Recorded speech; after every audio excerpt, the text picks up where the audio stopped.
ശശി തരൂർ വലിയ ചർച്ചയാവുകയാണ് രാജ്യത്ത്. ഇപ്പോൾ ഇതാ ഉപരാഷ്ട്രപതി രാജിവെച്ചതിലൂടെ ആ സ്ഥാനത്തെത്തുന്നത് തരൂറായിരിക്കുമെന്ന വാർത്തകളും പുറത്തു വരികയാണ്. ഏതായാലും 3 കളറുള്ള വലിയ ഷാൾ കഴുത്തി ചുറ്റി നടന്നതും കല്യാണം കഴിക്കുന്നതുമെല്ലാം ഒരുപോലെയാണെന്ന് തെളിയിച്ചു കൊണ്ടിരിക്കുകയാണ് ശശി തരൂർ. എപ്പോൾ വേണമെങ്കിലും മാറാം. കോൺഗ്രസ് നേതൃത്വം 4 തവണ ചിഹ്നം നൽകി MP ആക്കിയതും കേന്ദ്രമന്ത്രിയാക്കിയതുമെല്ലാം നിമിഷങ്ങൾക്കുള്ളിൽ മറന്നു പോകുന്ന തരൂരിന് ഇനി കേരളത്തിൽ വലിയ വിലയൊന്നും കിട്ടാൻ പോകുന്നില്ല. പക്ഷേ കയ്യിലൊന്നും ഇല്ലാതിരിക്കുമ്പോഴും നിലപാട് ഉയർത്തിപ്പിടിച്ചു നിൽക്കുന്ന മറ്റൊരു MP ഉണ്ട് തരൂരിന് തൊട്ടടുത്ത്.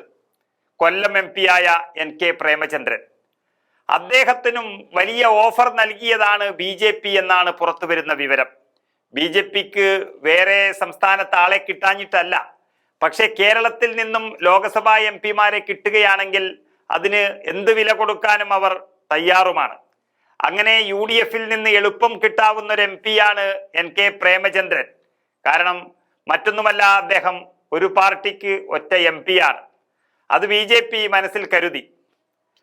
പല മാധ്യമങ്ങളും ഈ വാർത്ത പണ്ട് മുതൽ തന്നെ നൽകുകയും ചെയ്തു.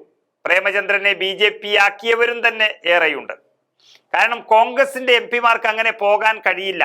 അവർക്ക് MP മാർ കൂടുതൽ ഉള്ളത് കൊണ്ട് അയോഗ്യത വരും. പിന്നീട് മുസ്ലിം ലീഗാണുള്ളത്, അവരെ BJPക്ക് കിട്ടാനും സാധ്യതയില്ല. പിന്നീടുള്ള 2 MP മാരിൽ 2 പേരിൽ ഒരാളായിരുന്നു BJP കണ്ണുവെച്ച NK പ്രേമചന്ദ്രൻ. അതുകൂടാതെ കേരള കോൺഗ്രസിന്റെ ഫ്രാൻസിസ് ജോർജും ഉണ്ട്. അദ്ദേഹത്തോട് അങ്ങനെ ചർച്ച നടത്തിയതായൊന്നും അറിയുന്നുമില്ല. അവർ BJPക്കൊപ്പം പോയാൽ ഒറ്റ MP മാരായതുകൊണ്ട് അയോഗ്യതയുടെ പ്രശ്നം അവിടെ വരുന്നില്ല. അതിൽ പ്രേമചന്ദ്രനെ ആയിരുന്നു BJPക്ക് വലിയ ഇഷ്ടം. കാരണം നല്ല കഴിവുള്ള നേതാവ്, കിട്ടിയാൽ കേന്ദ്രമന്ത്രിയാക്കാൻ കഴിയുന്ന പ്രഗത്ഭൻ, മികച്ച പാർലമെന്റേറിയൻ, ഒരുപാട് കഴിവ് തെളിയിച്ച ഒരാളാണ്. അതിനായി ബലവിരിക്കുകയായിരുന്നു BJP. എന്നാൽ NK പ്രേമചന്ദ്രൻ അവർക്ക് നൽകിയ മറുപടി പോയി പണി നോക്ക് എന്നുള്ളതായിരുന്നു.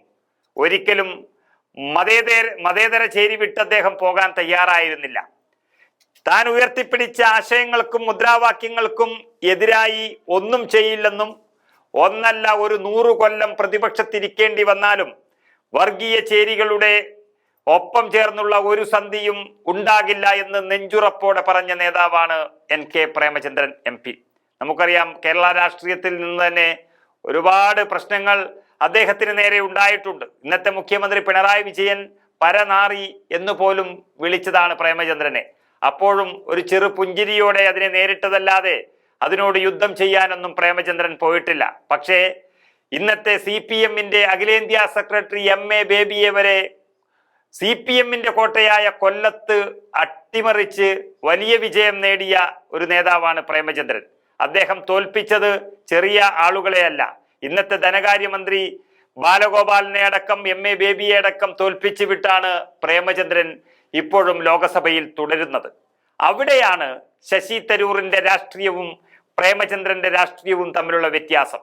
ശശി തരൂർ ഇന്ന് വരെ അധികാരമില്ലാതെ ഇരുന്നിട്ടേയില്ല. ഐക്യരാഷ്ട്രസഭയിൽ പതിറ്റാണ്ടുകളോളം പ്രവർത്തിച്ചു. ഇന്ത്യയിലേക്ക് എത്തിയത് തന്നെ മത്സരിക്കാൻ വേണ്ടിയായിരുന്നു.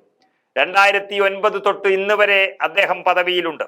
ഇപ്പോൾ BJP-യിലേക്ക് മാറാൻ ഉദ്ദേശിക്കുമ്പോഴും പദവിയായിരിക്കും ആദ്യം പറഞ്ഞുറപ്പിച്ചിട്ടുണ്ടാകുക.